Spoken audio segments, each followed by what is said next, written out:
తర్వాత మా రెడ్డప్ప గారి బాధ గారు. ధన్యవాదాలు అధ్యక్ష, ఈ అవకాశం ఇచ్చినందుకు. అలాగనే పిప్కా ప్రత్యేక బాధ్యతలు ఇచ్చి మా మీద నమ్మకంతో పిప్కా నియమించినందుకు ముఖ్యమంత్రి చంద్రబాబు నాయుడు గారికి, అలాగనే అధ్యక్షులు గారికి, అలాగనే నారా లోకేష్ గారికి ధన్యవాదాలు తెలియజేసుకుంటున్నాను. అధ్యక్ష, మహిళా సంరక్షణ కార్యదర్శులు అని చెప్పేసి గత ప్రభుత్వము సచివాలయ విధానాన్ని మొదలుపెట్టి అందులో వివిధ విభాగాలకి రిక్రూట్మెంట్ చేసుకొని వివిధ విభాగాల్లో ఉద్యోగాలు ఇచ్చి పెట్టారు. కానీ ఈ మహిళా సంరక్షణ కార్యదర్శులకి వాళ్లకు ఎవరి కింద పనిచేయాలనే విషయం మాత్రము స్పష్టంగా లేదు. వాళ్ళకి ట్రాన్స్ఫర్లు కావాలంటే పోలీస్ డిపార్ట్మెంట్ దగ్గరికి వెళ్లాల్సి వస్తుంది. వాళ్ళ మీద అడ్మినిస్ట్రేషన్ మాత్రం మున్సిపల్ డిపార్ట్మెంట్ చేస్తూ ఉంది. వాళ్ళ మీద ఎగ్జిక్యూషన్ మాత్రం ఎవరు చేస్తున్నారో తెలియని విధంగా తయారైపోయింది. వీళ్ళని చాలా డిపార్ట్మెంట్లు ఇప్పుడు మనకు సచివాలయంలో చూస్తే ఎక్కడైనా వాళ్ళకి ఇచ్చిన జాబ్ చార్ట్ ప్రకారం ఎక్కడైనా అక్రమ కట్టడాలు జరిగితే వాళ్ళు వెళ్ళి ఇన్ఫార్మ్ చేయాలని ఉంది. అలాగని అంగన్వాడీలోకి వెళ్ళిపోయేసి అంగన్వాడీలలో ప్రెగ్నెంట్ ఉమెన్ కానీ, అనిమిక్ పేషెంట్స్ కానీ, ఆఫ్టర్ డెలివరీ అయిపోయినాక లాక్టిక్ ఉమెన్స్ కానీ సంరక్షణ కూడా వీళ్ళకే అప్పచెప్పడం జరిగింది అధ్యక్ష. అలాగనే మనకు సొసైటీలో జరుగుతున్న మహిళల మీద జరుగుతున్న దౌర్జన్యాలు కానీ, వరకట్న వేధింపులు కానీ, అలాగనే పోక్సో చట్టం గురించి వాళ్ళకి అవగాహన కానీ, తప్పిపోయిన పిల్లల గురించి సమాచారాన్ని కానీ, అలాగనే వికలాంగులకు సంబంధించిన ప్రభుత్వం ఇస్తున్న పథకాల గురించి వాళ్ళకి సమాచారం ఇవ్వడం కానీ, అలాగనే బాల నేరస్తుల గురించి కూడా సరైన సమగ్ర నివేదికను అప్పచెప్పాలని చాలా రకాలుగా జాబ్ చార్ట్ని వాళ్ళకి తయారు చేసి ఇవ్వడం జరిగింది. కానీ వాస్తవంగా ఈరోజు సచివాలయంలో గమనిస్తే ఈ యొక్క మహిళా సంరక్షణ కార్యదర్శులు ఏం పని చేస్తున్నారంటే జిరాక్స్ మిషన్లో పేపర్లు పెట్టుకుంటూ తీసుకుంటూ టైంపాస్ చేస్తున్నారు. కానీ వాళ్ళకి జాబ్ ఏంటి, వాళ్ళు చేయాల్సిన పని ఏంటనేది దిశానిర్దేశం లేకుండా వాళ్ళది ఒక పోస్ట్ వేస్ట్ అయిపోయిన విధంగా తయారైపోయింది. ఇప్పుడు మంచి ప్రభుత్వం, తెలుగుదేశం ప్రభుత్వం, కూటమి ప్రభుత్వం వచ్చింది. ఈ యొక్క సచివాలయ ప్రక్షాళన అనేది చేయాల్సిన అవసరం ఎంతగానో ఉంది.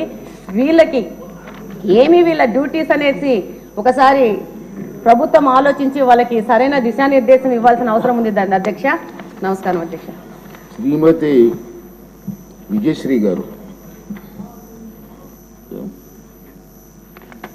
మినిస్టర్ గారు మీరు రిప్లై అవ్వండి. అధ్యక్ష, గౌరవ సభ్యులు రవికుమార్ గారు, చరితారెడ్డి గారు, మాధవిరెడ్డి గారు ఇచ్చిన వాళ్ళు అడిగిన క్వశ్చన్స్కి అధ్యక్ష, ఇక్కడ ఇదొక పెద్ద అంటే లాస్ట్ గవర్నమెంట్ అసలు అంటే ఇటువంటి దాన్ని ఏమంటారు యాక్ట్లను కూడా చదువుకోకుండా ఎంత గుడ్డిగా ఇటువంటి జీవోలు ఇష్యూ చేసిందని చెప్పడానికి ఇదొక తార్కాణం కింద మనం భావించవచ్చు అధ్యక్ష. ఎందుకంటే యాక్చువల్గా వీళ్ళని మహిళా లేదా గ్రామ వార్డు మహిళా సంరక్షణ కార్యదర్శుల కింద ఇందాక సభ్యులు చెప్పినట్టుగా జీవో నెంబర్ MS నెంబర్ 129 ప్రకారం 2019లో వీళ్ళు నియమించడం జరిగింది అధ్యక్ష. ఓవరాల్గా చూస్తే అధ్యక్ష వీళ్ళు 15,000 మంది రిక్రూట్మెంట్ చేస్తే అధ్యక్ష దగ్గర 13,815 మంది ఈరోజు కార్యదర్శుల కింద మహిళా సంరక్షణ కార్యదర్శుల కింద పనిచేసే పరిస్థితి ఉంది అధ్యక్ష. అందులో సుమారుగా 1,189 ఆటోమేటిక్గా ఇంకా ఖాళీలు ఉన్నాయి అధ్యక్ష. అయితే 13,815 మందికి అధ్యక్ష 2021కి వచ్చేసరికి మళ్ళీ జీవో నెంబర్ 60 ప్రకారం చేసుకుని వాళ్ళని ఒక మహిళా రక్షణ కార్యదర్శుల కింద వార్డు లేక గ్రామ మహిళా రక్షణ కార్యదర్శుల కింద మార్చి వాళ్ళకి ఒక సపరేట్ జాబ్ చార్ట్ ఇచ్చారు అధ్యక్ష. జాబ్ చార్ట్లో కూడా అధ్యక్ష చూస్తే పోలీస్ డిపార్ట్మెంట్ ఇందాక కోన రవికుమార్ గారి సభ్యులు చెప్పినట్టుగా ఒక చీఫ్ సెక్రటరీకి ఎన్ని బాధ్యతలు ఉంటాయి అన్ని బాధ్యతలు కూడా ఒక గ్రామ మహిళా సంరక్షణ కార్యదర్శికి అప్పచెప్పడం అన్నది చూస్తేనే అధ్యక్ష వీళ్ళ తాలూకు అవివేకం అన్నది లాస్ట్ గవర్నమెంట్ తాలూకు అవివేకం అన్నది చాలా క్లియర్గా అర్థమవుతుంది అధ్యక్ష. ఎందుకంటే అధ్యక్ష ఈ రోజు మనం ఇక్కడ చూసుకుంటే అధ్యక్ష పోలీస్ డిపార్ట్మెంట్లో ఒక ఉద్యోగం సాధించాలంటే వాళ్ళు శారీరక దారుఢ్య పరీక్షలు వాళ్ళు నెగ్గాలి, రిటర్న్ టెస్ట్ వాళ్ళు ఎగ్జామ్ పాస్ అవ్వాలి, 9 months ట్రైనింగ్, కఠోరమైన ట్రైనింగ్ ఉంటుంది అధ్యక్ష. కఠోరమైన ట్రైనింగ్ తర్వాతనే ఆ పోలీస్ కానిస్టేబుల్స్ కింద వాళ్ళు అందరూ కూడా బయటకు వచ్చి ఆ పోలీస్ డిపార్ట్మెంట్ వర్క్ చేసే పరిస్థితి ఉంటుంది అధ్యక్ష. కానీ వీళ్ళని మహిళా రక్షణ కార్యదర్శి కింద ఏర్పాటు చేసిన తర్వాత కేవలం 2 వారాలు వాళ్ళకి ట్రైనింగ్ ఇచ్చి, ఒకటేమో ఒక వారం పోలీస్ డిపార్ట్మెంట్ వాళ్ళు, ఇంకొక వారం ICDS డిపార్ట్మెంట్ వాళ్ళు ట్రైనింగ్ ఇచ్చి ఓవరాల్గా చెప్పాలంటే వీళ్ళు గ్రామాల మీద వదిలేశారు అధ్యక్ష. వాళ్ళు పంపించిన తర్వాత కూడా వాళ్ళకి ఇష్టాలు కూడా గ్రహించకుండా పోలీస్ డ్రెస్ కూడా వాళ్ళకి వేయటానికి ఇంచుమించుగా పోలీస్ యూనిఫామ్ కూడా వాళ్ళకి వేయాలి అని చెప్పి వాళ్ళు రిస్ట్రిక్ట్ చేస్తే వాళ్ళు కూడా దానికి భయపడి బాధపడి చాలా మంది కోర్టులకు వెళ్ళిన సందర్భాలు కూడా ఉన్నాయి అధ్యక్ష.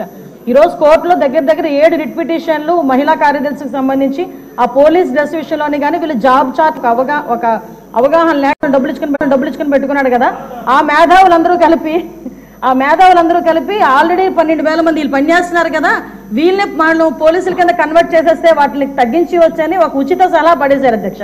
దానికి వెనకాతలు ఒక పోలీస్ డిపార్ట్మెంట్ మీద ఒక అవగాహన, పోలీస్ రిక్రూట్మెంట్ మీద ఒక అవగాహన, వాళ్ళ తాలూకా జాబ్ చార్ట్ మీద ఒక అవగాహన ఉండుంటే ఇలాంటి పని చేసి ఉండేవారు కాదు అధ్యక్ష. ఈ రోజు వీళ్ళ పరిస్థితి ఏమైపోయిందంటే వీళ్ళు వెళ్ళి రిపోర్ట్ చేయాల్సింది గ్రామ సెక్రటరీకి రిపోర్ట్ చేయాలి. వీళ్ళు అడ్మినిస్ట్రేటివ్ పవర్స్ ఎక్కడ ఉంటాయంటే పోలీస్ డిపార్ట్మెంట్ దగ్గర ఉంటాయి. వీళ్ళకి జీతం ఇచ్చేదేమో ఎంపీడీఓ, లీవ్ ఇచ్చేదేమో ఎంపీడీఓ, మళ్ళా తిరిగి ఒకవేళ ట్రాన్స్ఫర్ అవ్వాలంటే డిపార్ట్మెంట్ కలెక్టర్ దగ్గరికి వెళ్ళాలి అధ్యక్ష.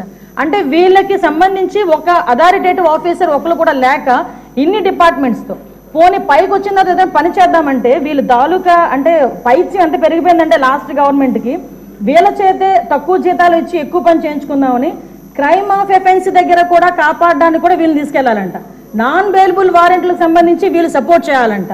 అక్కడికి వెళ్ళి మహిళా సంరక్షణ కార్యదర్శుల కింద, మహిళా రక్షణ కార్యదర్శుల కింద అక్కడ ఉన్న అవగాహన కల్పించడం, లేకపోతే ఐసీడీఎస్ సంబంధించి ఏదైనా మిడ్ డే మీల్స్ చూడడం అంతవరకు ఓకే. ఆఖరికి పోలీస్ డిపార్ట్మెంట్కి వాళ్ళ ఇన్వెస్టిగేషన్లోని కూడా వీళ్ళు హెల్ప్ తీసుకొని చేసుకునే పరిస్థితి కనిపించింది. లాస్ట్ గవర్నమెంట్లో చాలా మంది మాతోనే మొరపెట్టుకున్నారు అధ్యక్ష. మేము ప్రతిపక్షంలో ఉండేటప్పుడు పోరాటాలు చేసేటప్పుడు మాకు సెక్యూరిటీ కింద మమ్మల్ని ఆపడానికి, సెక్యూరిటీ కూడా కాదు మమ్మల్ని ఆపడానికి ఈ మహిళా కానిస్టేబుల్తో పాటు మహిళా పోలీసులు కూడా పంపించేవారు. మేము అడిగేవాళ్ళం మీరెవరమ్మా, మహిళా పోలీసా మహిళా కానిస్టేబుల్ అంటే మహిళా పోలీస్ అండి అని. ఇందులో విషయం ఏంటంటే అధ్యక్ష చాలా మంది ఏఎస్ అయిపోయిన వాళ్ళు ఉన్నారు. మళ్ళీ ఇంకోటి ఏంటంటే ఎంటెక్లు బీటెక్లు చేసుకుని కొంతమంది ఫ్యామిలీస్ పోలీస్ డిపార్ట్మెంట్లోకి కొంతమంది యాక్సెప్ట్ చేస్తారు, కొంతమంది యాక్సెప్ట్ చేయకపోతారు. ఇలాంటి సిచ్యువేషన్స్ అన్నింటిలోని కూడా ఈరోజు వీళ్ళు పడుతున్న బాధ అధ్యక్ష వర్ణనాతీతం.